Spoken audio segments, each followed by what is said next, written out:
These are Ezra and Nehemiah pre-class video notes.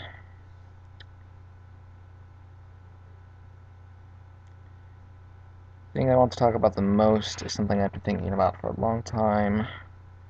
About 4 years, in fact. And that is the question of plan making and God's sovereignty. This isn't exactly a predestination, free will, agency kind of question. It harkens back to Polycarp when he's in the midst of being discovered, and people are telling him, you should run, you should keep hiding, you should keep doing the work of God, and the first thing you do for that is avoid going to prison. And Polycarp says,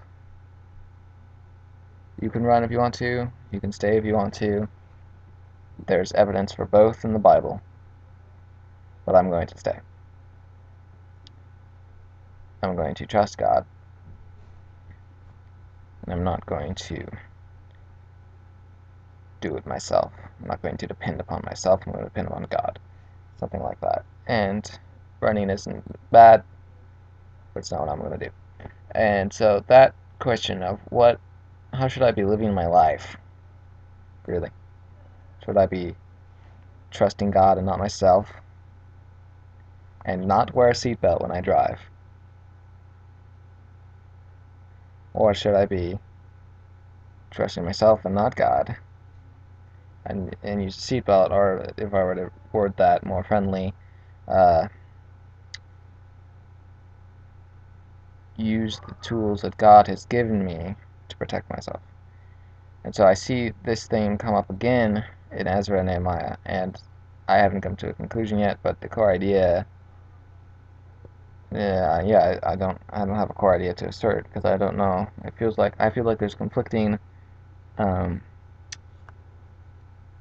views that one could take by reading Ezra and Nehemiah, because Ezra says, I was ashamed to ask the king for a band of soldiers and horsemen to protect us against the enemy on our way, since we had told the king, the hand of our God is for good on all who seek him, and the power of his wrath is against all who forsake him. So he's saying, I don't want to ask the king for tools to protect me, because then it will seem like I don't trust God, or that God isn't powerful.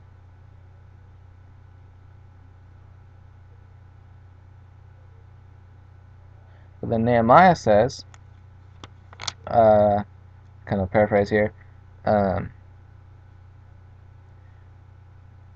when people were being attacking his men as they were rebuilding the wall, he said, okay, a bunch of people are going to have trumpets, and if anyone gets attacked, you blow the horn on your trumpet, and then everyone will come to that person who's blowing the trumpet, and then we'll all attack the attackers, and we'll be cool, and we'll be safe, and oh, by the way, God is fighting for us. So he's able to say, yeah, God's fighting for us, here's the plan. Here's the plan that I made, and it involves our resources, and we're going to win because God's on our side. Versus Ezra saying, I'm not gonna plan this thing out. It seems like the plan would call for having soldiers given by this pagan king, but I'm not gonna do that. Not because that's evil, but because then it will make it look like God isn't trustworthy. But Nehemiah isn't like that at all. And so I'm like, is God trustworthy?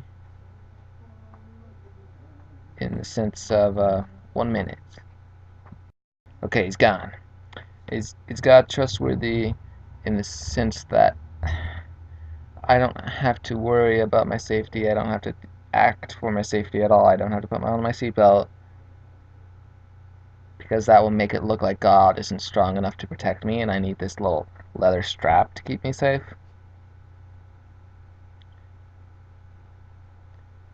You know? Should I be acting like that? I'm living like what would look like I'm living very recklessly and just totally throwing myself on God's command. But isn't that tempting God? No, because I'm not throwing myself off the cliff. I'm just I'm just walking along the cliff without a harness or without a parachute. But I'm not intentionally falling. But if I do fall, hey, God will save me, so I don't have to worry about falling. But I'm not intentionally falling off. So that's why it's not tempting God. But then people are going to be like, hey, but God provided the seatbelt, and you need to take a hold of the things that God has provided for you.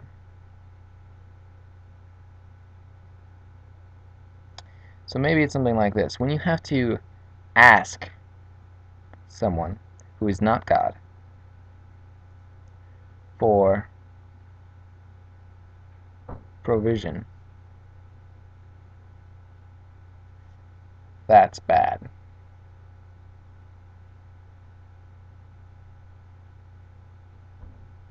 You should only ask God for provision. But when you have something that can provide for you, but you can take it for yourself, and you don't need to ask. For example, the seatbelt, I don't need to ask to use a seatbelt, I just use a seatbelt. What if I had to ask someone, oh, please install a seatbelt into my car because I don't think I'm safe without it? That would be bad. But I don't know if that's true. Because then I'm saying, like, that sounds like I'd be more arrogant by saying, no seatbelts. I don't need a seatbelt. No, Mr. Carman, I'm not going to ask you to put a seatbelt in my car or any kind of other safety device, any other kind of provision. Never ask anyone for anything, ever, except if it's God. I think like you would come off really arrogant. And I don't know what Ezra and Nehemiah are suggesting exactly. I'm going to think about it some more and I'll come back to you. Okay, here's my conclusion. Uh, Trust God always. Depend upon God always. But you can manifest this dependency in one of two ways. You can trust the things that God has given you, or the things that God's given you, or even just things that you can get, or it seems like you can get, and you can try to get more things, even the things that you don't have, because God has allowed you to get those things. So it's still like God's given you those things. One, or you can trust God directly, and you always should be kind of trusting God directly, but there can be a step further where I can trust the things that God has given me. But for the purpose of making manifest to those that don't trust God, it is good to trust God directly only and not trust the things that He's given you, or not to that dependency to manifest itself in that way. Because Ezra says, I was ashamed to ask this pagan king for supplies, because I could have, and it wouldn't have been bad, but it would have made me look bad, because the pagan king would have made bad assumptions that I don't actually trust God. But I do trust God, so it's not bad, but in order to be a good witness, I need to trust God directly. In the same way, Polycarp decided that it would be good for him to witness to the Romans by not running, because running makes you look like a coward. Even though you're not a coward, it can make you look like one. So my conclusion, what I think is really important, and I'm going to have to change my life because of it, is trust God always, but only trust the things that He gives you functionally. When it won't make you look bad, when it makes you look good, be conscious of the witness. Be conscious of how your actions are witnessing to God. Be aware of even the bad assumptions that people will make, and you have to counteract them. Sometimes we're being overly, over the top and making clear that you actually are really trusting God. So I think that's a great idea, and definitely a synthesis between Ezra and Nehemiah.